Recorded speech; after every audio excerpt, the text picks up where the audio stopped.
সালাতে দোয়া কবুল হয়। সালাতে দোয়া কবুলের 3 জায়গা।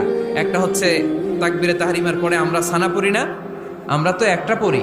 আল্লাহর হাবিব সুন্নাহ এবং নফল নামাজে আরো পড়তেন সানা, ওই দোয়া কবুল হয়। 2 নম্বর জায়গা সালাতে সেজদায় পড়ে দোয়া করলে কবুল হয়। আকরাবু মা ইয়াকুনুল আবদু মির রাব্বিহি ওয়া হুয়া সাজিদ ফাকসিরু ফীহি দুআ। বান্দা যখন সেজদায় লুটিয়ে পড়ে, বান্দা আল্লাহর সবচেয়ে কাছে চলে যায়। তা কিন্তু বিশ্বনবী বলে সেজদাটা তোমার রবের কুদরতি পায়ের উপরে পড়েছে। সেজদায় পড়ে দোয়া করেন। সালাম ফিরানোর আগে বিশ্বনবী দোয়া করতেন, লা ইউসাল্লিমান্না আহাদুকুম হাত্তা ইয়াতাআওয়াযা মিন আরবা'a।